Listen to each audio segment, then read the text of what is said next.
And then the elder stepped aside and gestured gently toward the long line as the warriors parted even wider, the path opening like a ceremonial corridor, revealing horses adorned with sacred markings and warriors who lowered their heads with solemn respect rather than hostility. And the elder explained that they were not here for war, but for honor, because in their tradition, a man who saved the life of their chief's son became forever tied to their tribe through a bond of gratitude that could not be broken. And the rancher felt the weight of that truth settle deep within him, humbling him beyond words. As the elder spoke of their journey through the storm to find the young man, and how the chief himself had ordered that every warrior ride to thank the stranger who had given his son a chance to live. And as the elder's voice softened, he described how acts of kindness of that magnitude were rare on these harsh lands, making the rancher's simple gesture something sacred in their eyes, something worthy of this gathering. And the rancher felt his throat tighten as he tried to process the depth of their gesture, feeling unworthy of such recognition, yet unable to deny the honesty in their expressions. And when the elder lifted a small carved token from around his neck, placing it gently into the rancher's hands, he explained that this symbol represented protection, unity, and lifelong respect, meaning that from this day forward the rancher would never stand alone on his land, because their tribe now considered him a friend whose kindness would be remembered through generations. And the rancher stood motionless, overwhelmed by the quiet power of the moment while the cold morning air wrapped around them like a seal of truth. And as the warriors bowed their heads in unison, the rancher felt something shift inside him, a realization that the world he lived in was larger and deeper than he had ever understood, shaped not just by survival but by honor, memory, and the unexpected rewards of a single act of compassion offered in the dark when no one was watching. As the warriors slowly lifted their heads and the elder stepped back, the cold wind carried a quiet stillness across the land, and the rancher felt something shift inside him, a deep understanding that his simple act in the darkness had created a bond far greater than he ever expected. And as the sacred token rested warm in his hand, he realized it was not just a symbol of protection, but a reminder that even in a harsh world, kindness could cross boundaries that fear never could. And while the warriors prepared to leave, each one offering him a final look of respect, he stood speechless, watching their horses move like shadows across the snow until they disappeared into the horizon, leaving behind a silence that felt peaceful instead of lonely. And in that moment, he understood that the night he gave away his jacket had rewritten his life forever, turning a quiet rancher into part of a story that would outlive him. As he moved toward the door to begin another routine task, an unshakable weight pulled at his chest, and the moment he stepped outside, the world around him seemed to stop as his breath caught in his throat, because lined across the entire length of his fence stood 200 native warriors, unmoving, silent, and arranged with such precision that the air itself felt tighter. And for a long second, he could not even blink as he tried to understand whether this was real or some trick of the early light. But the stillness of their horses, the stern focus in their eyes, and the calm strength in their posture told him this was no illusion. So he stood rooted to the ground while a cold wave rolled down his spine, forcing him to swallow hard as he wondered what he had done to draw such a powerful assembly to his land. And although none of them raised a weapon or made a threatening movement, their presence carried a force that pressed against him like a silent storm waiting for the right moment to break. Yet he forced himself to take a step forward,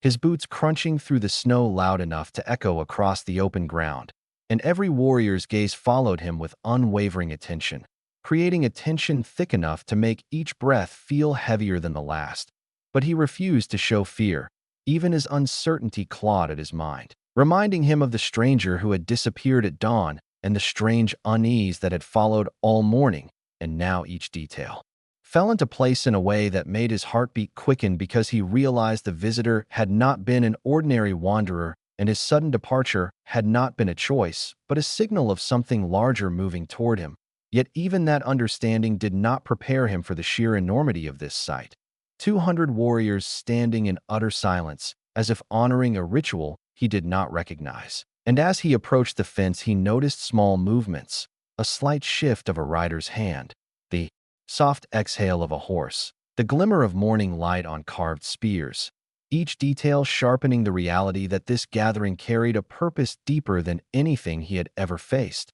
But he held his ground, lifting his chin just enough to show respect rather than defiance, waiting for someone to speak, because he knew one wrong gesture could turn the moment into something dangerous. And while the cold air pressed against his skin, he sensed that whatever they had come for was not fueled by anger, but by something heavier, something rooted in the events of the night before. And the longer they stared at him, the more his thoughts drifted to the man he had helped, wondering if this silent force stood here because of that act, because perhaps the stranger had belonged to them, or perhaps he had been more important than he realized. And as the wind brushed past like a whispered warning, the line of warriors shifted ever so slightly, creating a narrow path down the center, a path clearly meant for him. And in that single movement, he felt the full weight of their purpose settle on his shoulders, telling him that everything he knew about this land, this life, and that brief moment of kindness was about to change forever. His heart pounded so hard he could feel it in his throat, and for a brief moment, he wondered if he had unknowingly crossed some sacred boundary or done something that might have insulted their tribe, because the intensity in their eyes made every second feel heavier, as if the entire land was holding its breath while waiting for his next move. Yet he forced himself to draw in a slow, steady breath, gathering the courage to step toward the narrow path they had formed for him, unsure whether danger waited ahead or whether he was walking toward a truth he could no longer avoid. And as he moved forward, the warriors did not blink or shift, watching him with a focus that felt ancient, their silence stretching across the frozen morning like a veil he could not lift. But his feet kept moving because turning back felt impossible, and something deep inside told him that whatever this moment was meant to be, it demanded that he face it without fear. So he walked closer until he could see the beaded details on their clothing, the feathers braided into their hair, and the quiet strength in their faces, each one carrying a dignity that made him feel small against the weight of their presence. And with every step, he fought the urge to apologize, though he did not know what he had done, because the silence of the warriors made him believe he might be standing on the edge of a judgment he had never imagined. Yet even in that rising fear, he sensed no hatred, only purpose, a heavy purpose that wrapped around him like the winter air. And when he reached the center of the open path, he stopped, uncertain if he should speak or wait. But the stillness around him made his voice feel trapped in his chest. So he stood quietly, his hands open at his sides to show he meant no harm, hoping they understood. And slowly the formation shifted as an older warrior stepped forward with deliberate, steady movements, his eyes carrying a depth that told stories of leadership, battles, and traditions older than the rancher's entire life. And in that moment, the rancher felt a strange mix of fear and respect, because the elder's expression held neither anger nor accusation, only a solemn weight that made the air thicken even more. And when the elder stopped just a breath away from him, the world seemed to shrink to the space between them, the wind dying, the snow falling silent, and the tension tightening like a rope pulled at both ends. Then the elder lifted his hand slightly, not in threat but in acknowledgement, a gesture that told the rancher to stand firm, because this encounter was not meant to break him, but to reveal something he needed to understand. And though uncertainty still clawed at his thoughts, his heartbeat began to slow as he realized the truth of this moment would not come through violence, but through words that had yet to be spoken. Words he felt were carried by the elder's eyes long before they ever reached his ears, and with every breath he waited, knowing he was seconds away from learning why 200 silent warriors had come to his land at dawn. The elder held his gaze for a long, heavy moment before finally speaking in a calm voice that carried across the frozen land, telling him that the man he had helped in the darkness was not a simple traveler but the chief's son, a young warrior who had become separated from his group during a violent storm and lost his strength as the cold swallowed the night. And the rancher felt his breath catch as the elder explained that the jacket he had given so freely had kept the chief's son alive long enough for their search party to find him at dawn, barely conscious but still breathing because of the warmth the rancher had offered without expecting anything in return. And as the elder continued, his words carried no anger, no accusation, only deep gratitude woven into every syllable, making the rancher's fear begin to loosen just a little. though he still struggled to understand why 200 warriors had come to his land with such formidable silence. On a freezing night when the prairie lay silent and breath hung like smoke in the dark, the rancher spotted a lone native shivering beside the dying trail, his arms wrapped around himself as if he were holding the last bit of life left in him. Without thinking, the rancher took off his own jacket, placed it gently on the man's shoulders, and walked him to safety, believing it was nothing more than a small act of mercy. But as the wind rose and the stars dimmed, an uneasiness settled in his chest, a quiet signal that the night was not done with him yet. When dawn finally arrived, he stepped outside expecting calm, only to freeze in disbelief as 200 warriors stood perfectly still at his fence, their eyes fixed on him, their presence heavy with purpose he could not yet understand, and it changed his life forever. On a quiet winter morning in the wild frontier, the rancher stepped out of his small wooden cabin, his breath turning white in the freezing air as the world around him lay silent beneath a blanket of snow. He lived alone on this vast stretch of land, far from towns, far from noise, surviving through storms that would break most men. Yet he carried a gentle heart, the kind that never asked for praise and never expected anything in return.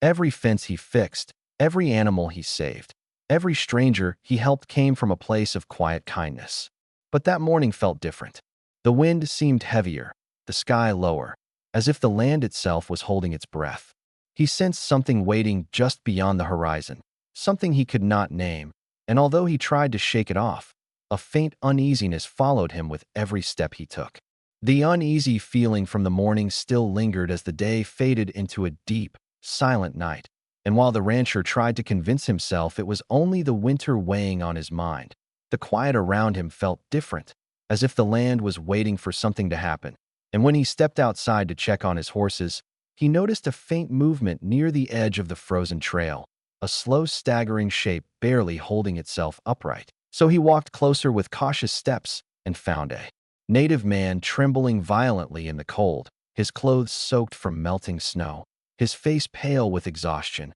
and his eyes carrying the look of someone who had wandered too far for too long. So without a single moment of hesitation, the rancher removed his own jacket and wrapped it around the stranger's shoulders, feeling the man flinch at the sudden warmth before leaning slightly toward it, as if it were the first comfort he had felt in hours. Then the rancher guided him gently toward the cabin, speaking soft words meant only to steady him, offering him support until they reached the doorway where the glow of the fire spilled across the floor. And as the man stepped inside, his legs nearly buckled, but the rancher caught him and eased him into a chair, placing food in front of him, warming water, and speaking with a tone that carried no judgment, only concern, because kindness came naturally to him even when he had nothing to gain. And as the native man ate in small, slow bites, the rancher watched him closely, noticing the deep scratches on his hands, the torn edges of his clothing, and the way he kept glancing toward the door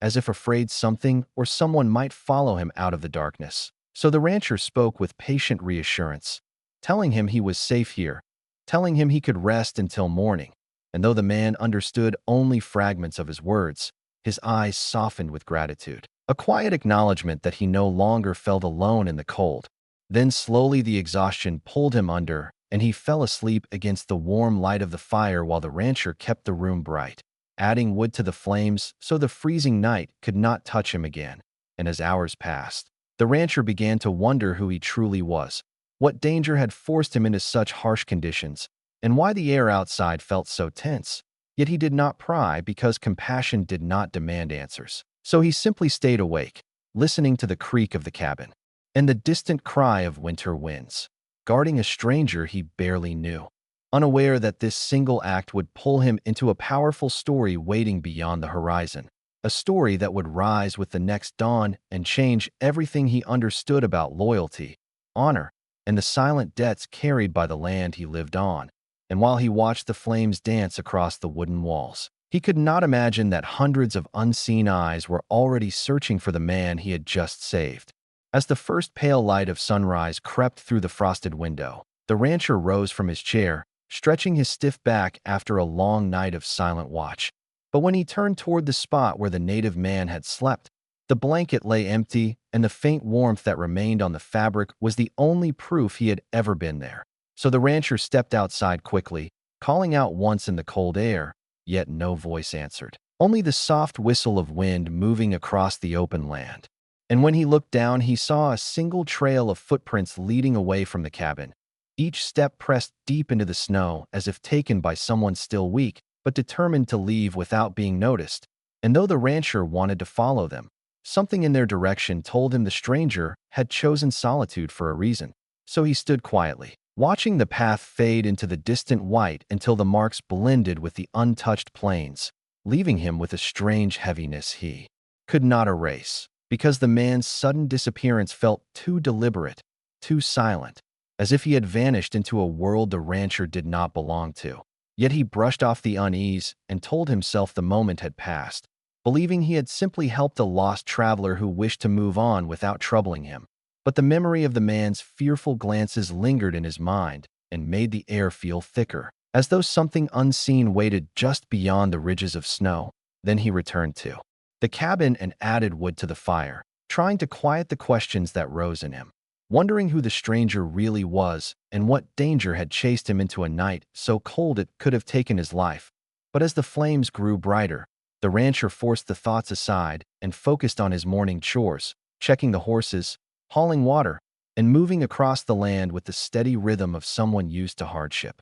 Though a quiet tension followed every step he took, whispering at the back of his mind like a warning he could not fully understand. And each time he glanced toward the horizon, he felt the strange pull of something approaching, something woven into the silence the stranger had left behind. But he refused to entertain the idea and told himself that life on the frontier was filled with mysteries that came and went without explanation. So he carried on, unaware that the footprints outside his cabin were not the end of the moment, but the beginning of a turning point that would soon force him to confront a world far larger than his own. And while he believed the day would pass like any other, the rising sun stretched long shadows across his land, signaling that the calm he trusted was slipping away. And with every minute that passed, the sense of being watched grew stronger, hinting that silent eyes were already studying his every move, waiting for the right moment to reveal why the stranger had run before dawn touched the earth.